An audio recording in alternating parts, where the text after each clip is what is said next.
오늘의 말씀은 다니엘 12장 5절부터 13절까지 말씀입니다. 나 다니엘이 본즉 다른 두 사람이 있어 하나는 강 이쪽 언덕에 섰고 하나는 강 저쪽 언덕에 섰더니 그 중에 하나가 세마포 옷을 입은 자 곧 강물 위쪽에 있는 자에게 이르되 이 놀라운 일의 끝이 어느 때까지냐 하더라. 내가 들은즉 그 세마포 옷을 입고 강물 위쪽에 있는 자가 자기의 좌우 손을 들어 하늘을 향하여 영원히 살아계시는 이를 가리켜 맹세하여 이르되 반드시 한때, 두때, 반때를 지나서 성도의 권세가 다 깨지기까지이니 그렇게 되면 이 모든 일이 다 끝나리라 하더라. 내가 듣고도 깨닫지 못한지라. 내가 이르되 내 주여 이 모든 일의 결국이 어떠하겠나이까 하니 그가 이르되 다니엘아 갈지어다. 이 말은 마지막 때까지 간수하고 봉함할 것임이니라. 많은 사람이 연단을 받아 스스로 정결하게 하며 희게 할 것이나 악한 사람은 악을 행하리니 악한 자는 아무것도 깨닫지 못하되 오직 지혜 있는 자는 깨달으리라. 매일 드리는 제사를 폐하며 멸망하게 할 가증한 것을 세울 때부터 1290일을 지낼 것이요 기다려서 1335일까지 이르는 그 사람은 복이 있으리라. 너는 가서 마지막을 기다리라. 이는 내가 평안히 쉬다가 끝날에는 내 몫을 누릴 것임이라. 네, 오늘 이제 다니엘서를 마무리하는 날입니다. 오늘 마지막 시간인데요. 여전히 다니엘서는 어렵습니다. 다니엘서가 12장, 12장으로 구성되어 있는데 전반부 6장은 우리가 참 잘 알고 있는 그 유명한 다니엘과 그 세 친구들의 그런 역사적 이야기들이 등장하니까 또 재미도 있고 또 은혜도 되고 하는데 7장부터 12장까지에 있는 이 다니엘이 본 환상과 그 환상의 내용을 설명하는 그 내용들을 보게 되면 참 너무너무 어렵죠. 그리고 그 관점도 이렇게 상이할 수 있습니다. 아주 나뉠 수가 있는 거죠. 그래서 제가 어제도 잠깐 말씀드렸습니다만 이 범위를 좀 좁게 잡아서 이스라엘이라는 이 민족 내에서 일어난 역사적 사건을 예언한 내용이고 그리고 또 실제로 역사상 그 예언이 그 환상대로 그대로 이루어졌다는 것을 알게도 됩니다. 그런데 이 다니엘을 통해서 하나님께서 이 글을 쓰게 하실 때에는 환상도 보여주시고 그 뜻도 설명해 주시고 또 기록하게 하신 데에는 단지 이스라엘 민족만의 역사, 이미 이루어진 그 역사만을 기록하게 하시기 위한 목적이라기보다는 물론 그 일에도 이 환상과 예언이 그대로 성취되지만 보다 넓은 차원에서 보다 궁극적인 목적, 곧 모든 인류의 공통된 관심사 무엇이겠습니까? 이 세상의 마지막 날, 그 마지막 날에 있을 그 일, 곧 최후의 심판과 영원한 구원에 관한 그 역사적 사건을 이 다니엘 선지자를 통해서 우리에게 알게 하시고 또 그날을 준비하게 하시는 보다 넓은 차원에서 그렇게 또 해석할 수 있는 그런 예언서다 이렇게 볼 수가 있습니다. 일단 그렇기 때문에 우리는 이 다니엘서를 읽을 때 또 다니엘서를 공부할 때에 1차적인 그러한 목적, 곧 이 이스라엘이라는 민족 내에서 앞으로 이루어질 일들, 즉 이스라엘이 장차 경험하게 될, 그리고 우리의 입장에서는 이미 이루어진 그 역사를 살펴보는 것이 가장 우선이 되어야 할 것 같고요.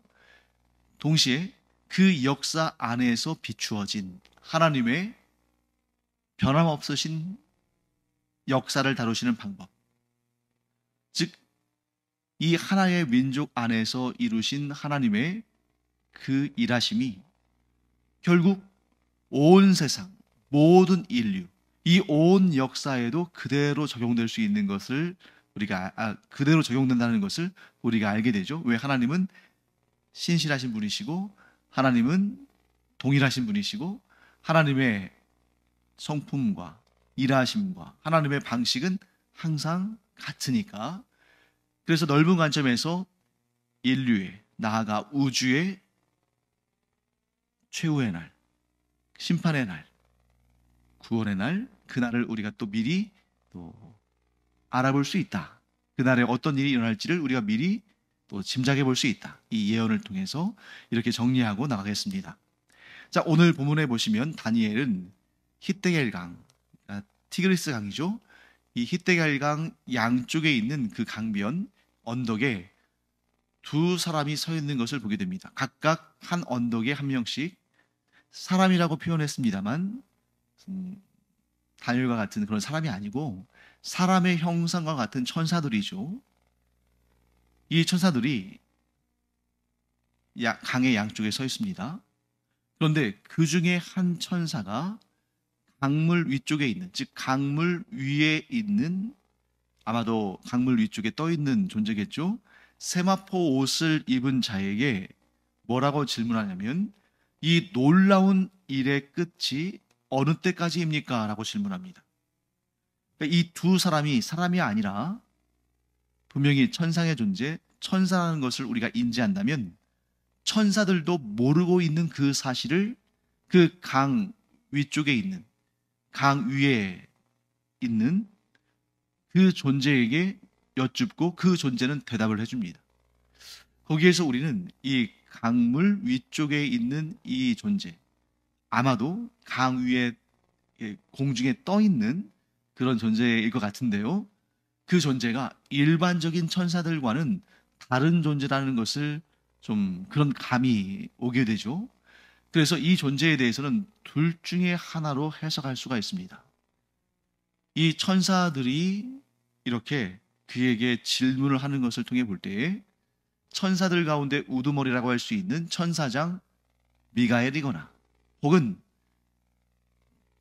천사가 아닌 그보다 더 높고 귀한 천상의 존재, 그러니까 성부 하나님은 아닐 거예요. 왜냐하면 이 존재가 성부 하나님을 향하여 맹세하며 말하는 장면이 나오니까요. 그래서 이 존재는 성자 하나님의 나타나심이다, 이렇게 볼 수도 있는 거죠.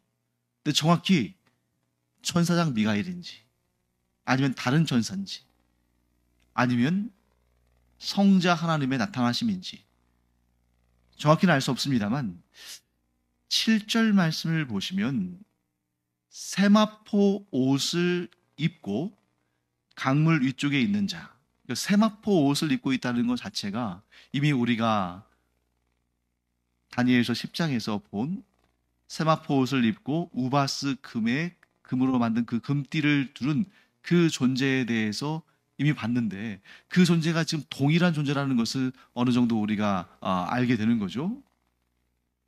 그리고 그 존재가 손을 들어 하늘을 향하여 영원히 살아계시는 이를 가리켜 맹세하여 이르되, 영원히 살아계시는 이 성부 하나님, 여호와 하나님을 지칭한다는 것을 우리가 알 수 있겠고요. 그리고 뭐라고 하냐면 반드시 한때, 두때, 반때를 지나서 성도의 권세가 다 깨지기까지이니 그렇게 되면 이 모든 일이 다 끝나리라.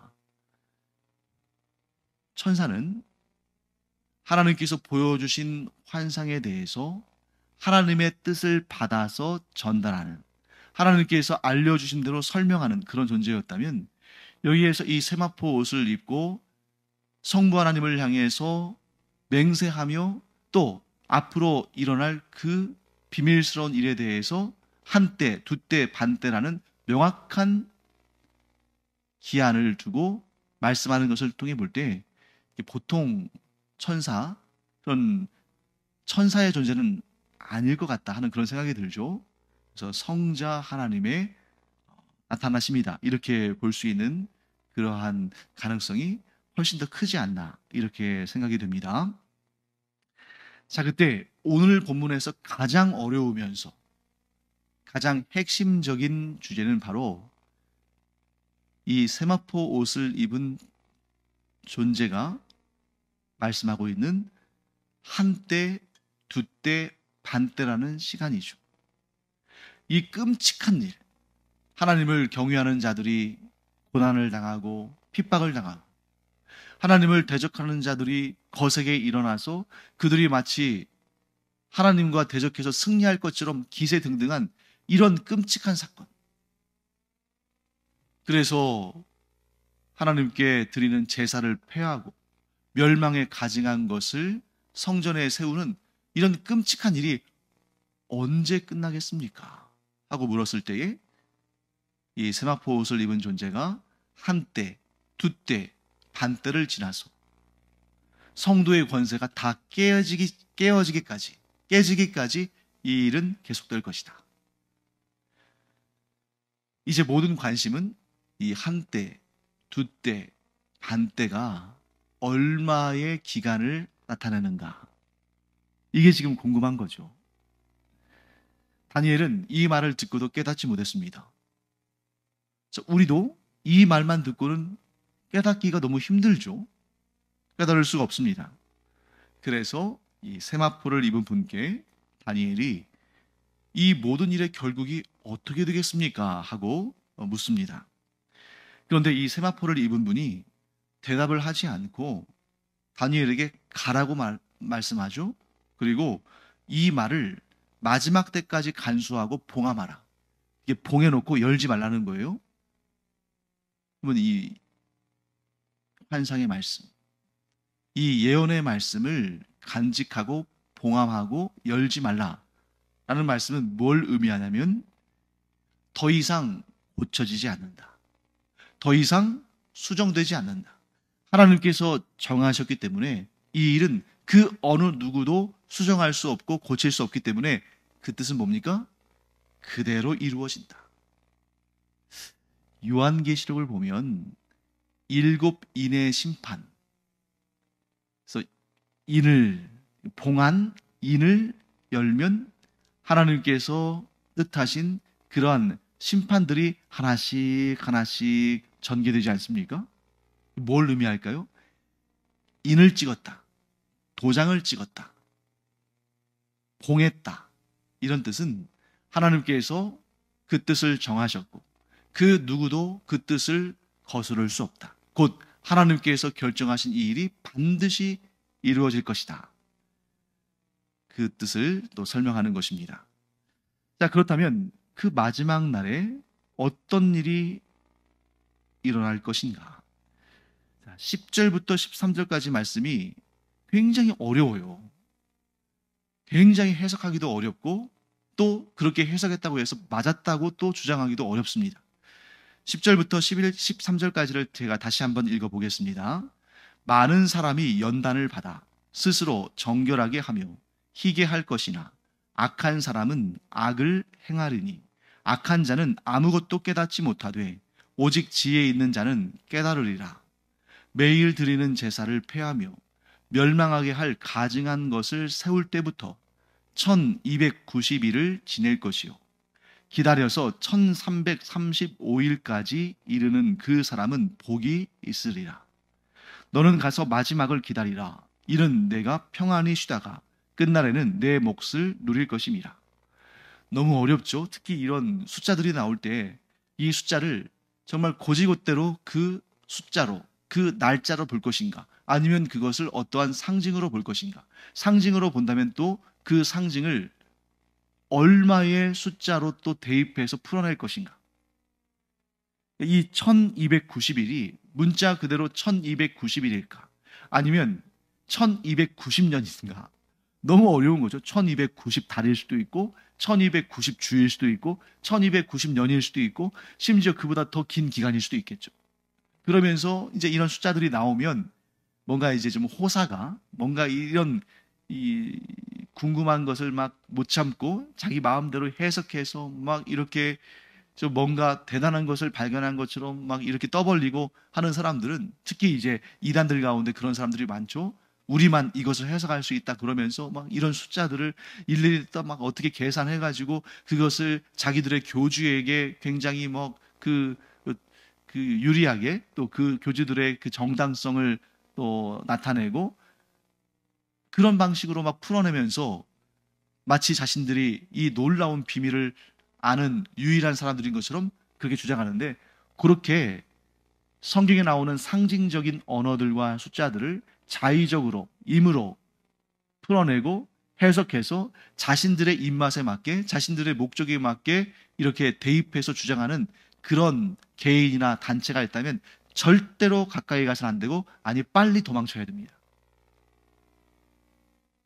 거짓 선지자, 거짓 예언자, 이단, 사이비의 가능성이 99.99%. 다니엘도 지금 뭐라고 합니까? 이해를 못해서 그 천상의 존재에게 여쭤보잖아요. 그리고 그 천상의 존재는 거기에 대해서 또 자세히 설명도 안 하고 가라고 합니다. 마지막 때까지 기다려라. 봉인하라.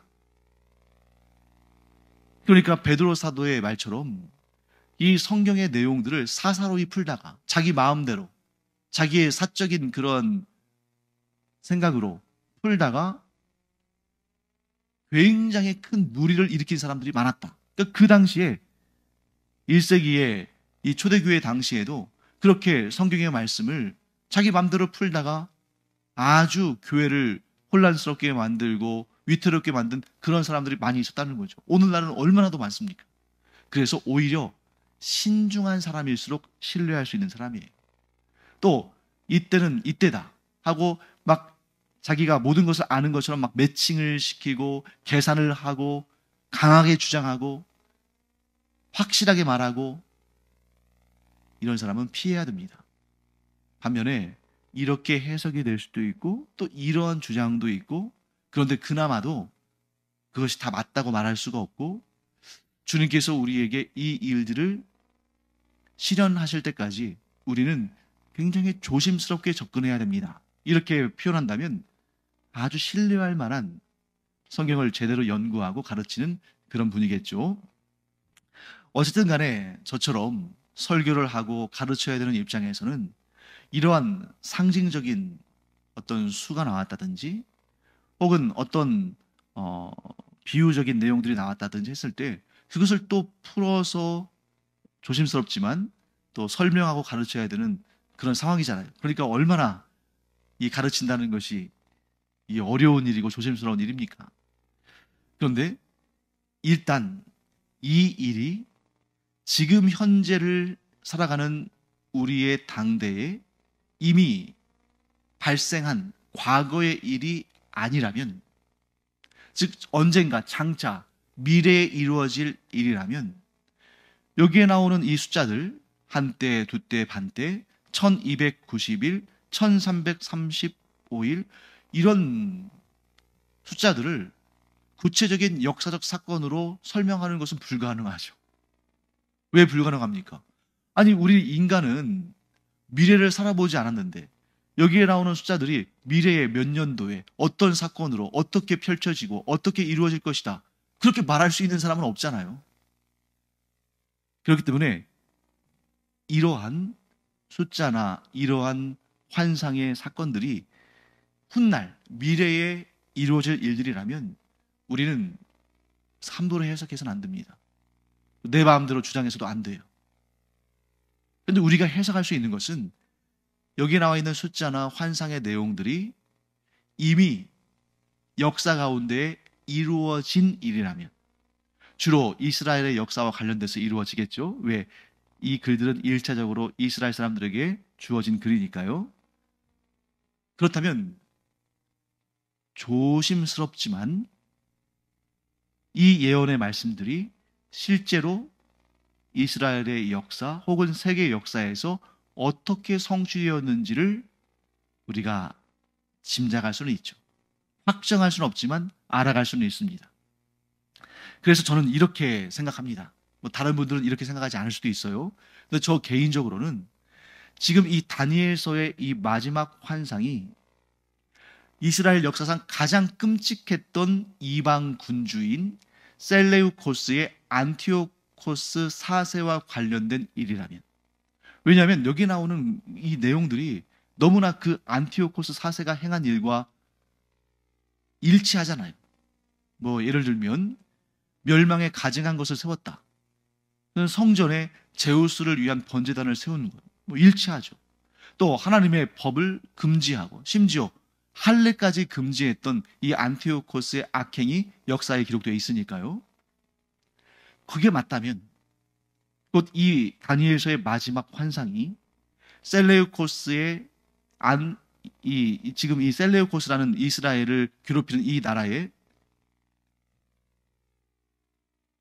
안티오코스 4세와 관련된 일이 맞다면 저는 이렇게 해석해야 한다고 봅니다. 그것은 뭐냐면 한때, 두때, 반때를 한때면 그게 언젠지를 정확히 알 수 없잖아요. 그런데 한때를 1년으로 잡아보세요. 그러면 두때는 2년이겠죠. 반때는 반년이겠죠. 그래서 한때, 두때, 반때 하면 3년 반이라는 시간이 나옵니다. 자, 그런데 11절 말씀 보시면 매일 드리는 제사를 폐하며 멸망하게 할 가증한 것을 세울 때부터 1290일을 지낼 것이요. 그러니까 이 안티오코스 4세가 예루살렘 성전에서 매일 드려지는 제사를 드리지 못하게 막고 폐하고 멸망하게 할 가증한 것, 곧 제우스를 섬기는 번제단을 성전 안에 세운 그때로부터 1290일을 지내야 마지막 때가 다가온다는 거죠.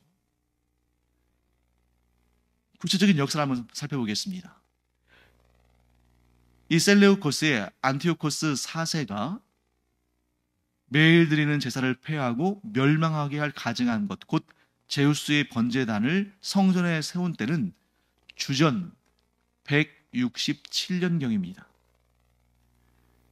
167년경, 그러니까 이제 구체적인 그러한 연도수가 이미 나와 있으니까요.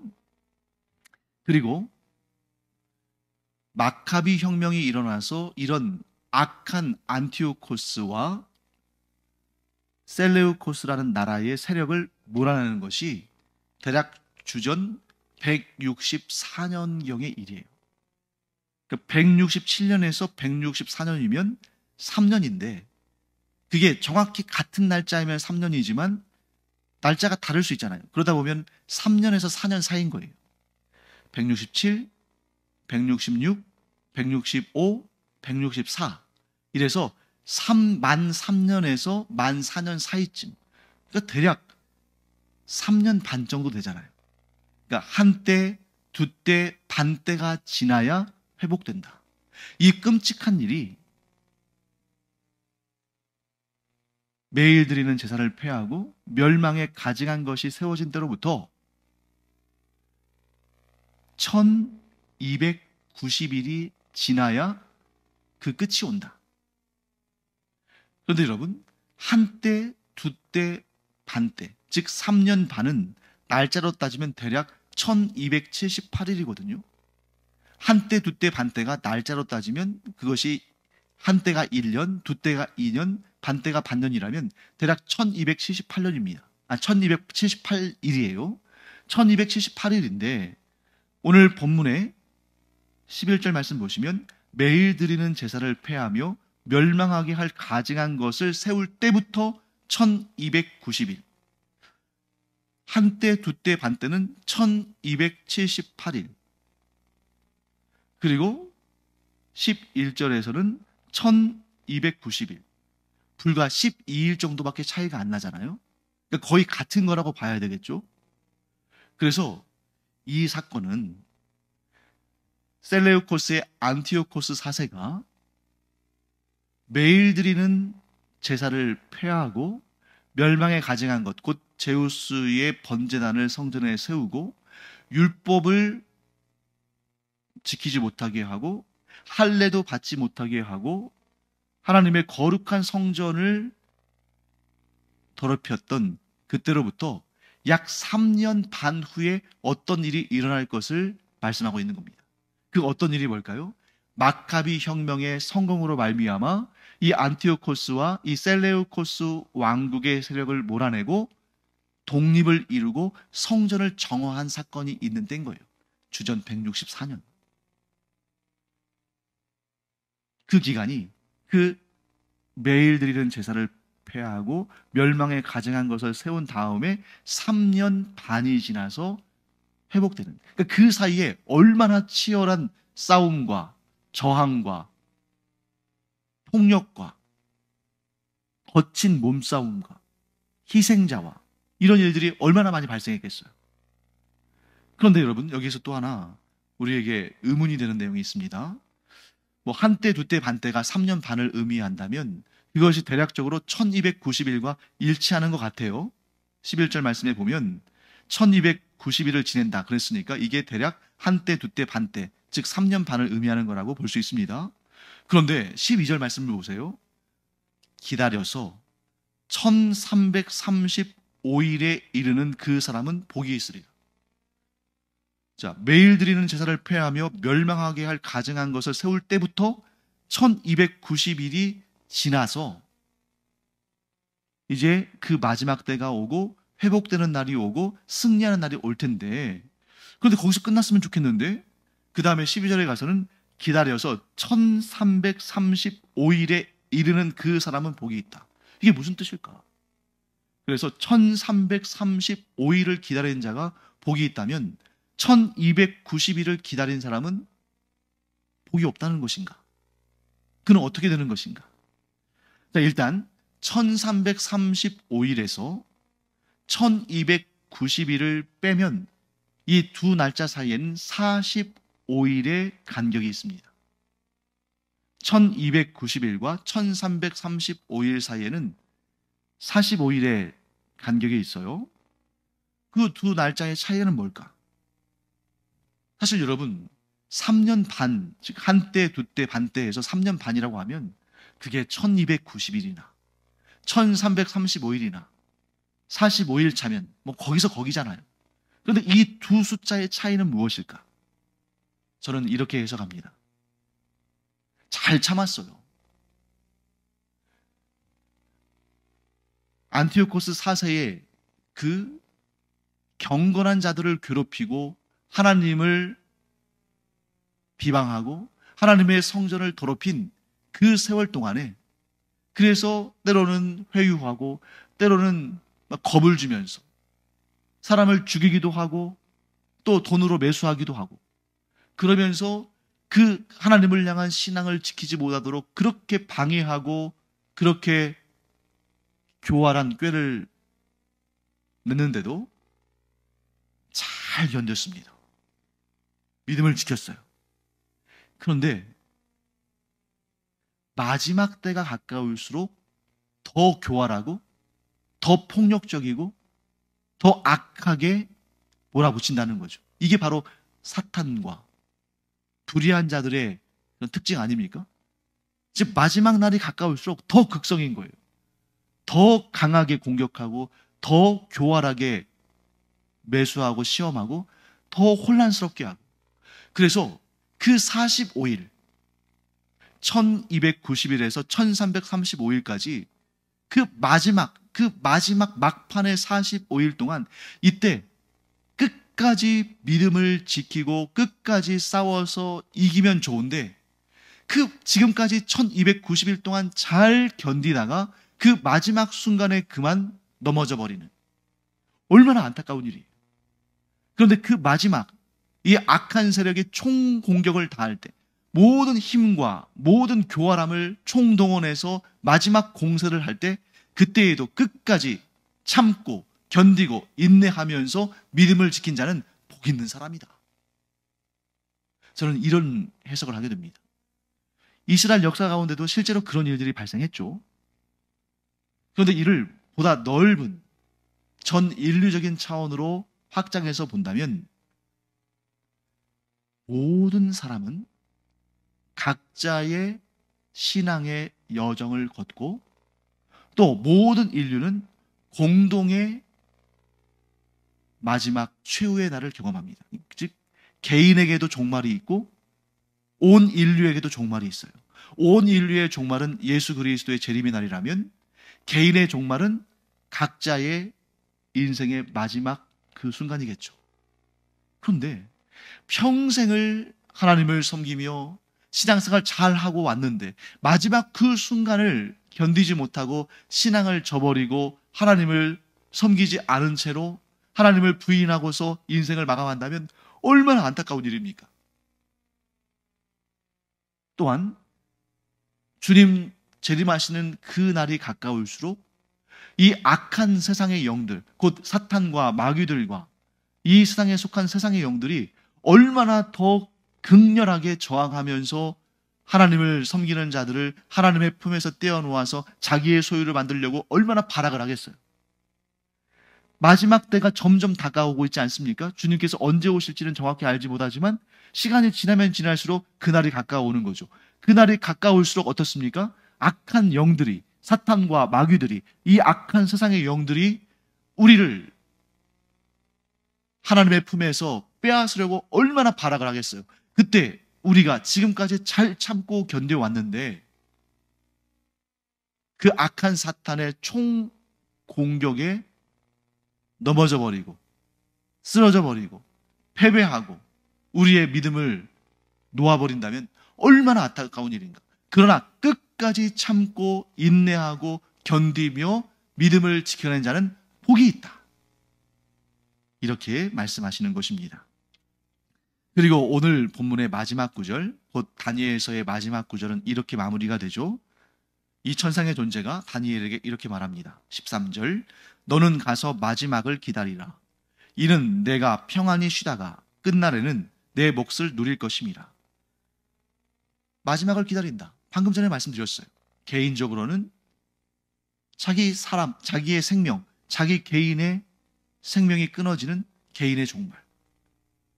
또 전 인류적으로는 예수 그리스도께서 심판주로 재림하셔서 심판하시고 또 구원하시는 그날, 최후의 날, 그날을 기다리라는 것입니다. 그런데 이렇게 말씀하죠. 이는 내가 평안히 쉬다가 끝날에는 내 몫을 누릴 것입니다. 자, 왜 다니엘이 평안히 쉴까요? 일단 이스라엘의 역사로 따진다면 이스라엘 역사상 가장 끔찍한 이 경험, 역사적 경험, 셀레우코스의 안티오코스 4세를 만나지는 않을 거거든요. 왜? 이 일은 지금 다니엘이 이 환상을 본 때로부터 370년 후에 일어날 일이니까. 하지만 다니엘은 그 인생의 마지막 순간이든 예수님께서 재림하시는 인류의 마지막 순간이든 그는 자기의 목, 무엇입니까? 믿음을 지키고 하나님께 충성을 다한 그 몫으로의 상과 복을 받을 것입니다. 이 다니엘에게 주어진 이 메시지가 우리 각 사람에게 주어지는 하나님이 주시는 격려와 칭찬의 말씀, 은혜의 말씀이기를 간절히 축원합니다. 사랑하는 내 아들아, 사랑하는 내 딸아, 염려하지 말고 너의 인생의 마지막 그 순간까지, 또 이 인류 역사의 마지막 그때까지 믿음을 지키고 평안히 살거라. 내가 너와 함께 하겠다. 그리고 그날에 너는 내가 주는 너의 목, 곧 구원과 영생과 상과 복을 받아 누리리라. 이 말씀을 아멘으로 받는 우리가 되기를 간절히 축원합니다. 기도하겠습니다. 하나님, 다니엘서를 마치면서 때로는 이 환상들을 보면서 두렵기도 하고 어렵기도 합니다만, 그러나 모든 역사를 주관하시는 분은 하나님이시고, 그러므로 끝까지 우리의 인생의 마지막 순간까지, 또한 인류의 역사의 마지막 때까지 믿음을 지키면 반드시 하나님의 은혜 가운데 평안을 누리고 하나님이 주시는 목, 곧 상과 복을 받게 될 줄 믿습니다. 그러므로 저희가 끝까지, 아니 마지막 때가 가까우면 가까울수록 더 힘을 내고 더 믿음을 굳게 붙들고 끝까지 인내하고 하나님을 끝까지 섬김으로 말미암아 놀라운 하나님의 은혜, 곧 저희들에게 주시는 저희들의 몫을 받는 그런 은혜를 허락하여 주시옵소서. 감사드리며 예수님의 이름으로 축복하며 기도합니다. 아멘. 기도하는 시간입니다. 우리가 하나님께서 우리를 위해 예비하신 그 목, 그 상과 복, 구원과 영생을 받기까지 어떤 상황에서도 하나님을 떠나지 아니하고 오직 하나님만 섬기고 끝까지 참고 인내함으로 가장 영광스러운 상을 받는 그런 우리가 되기를 축원합니다. 기도하겠습니다.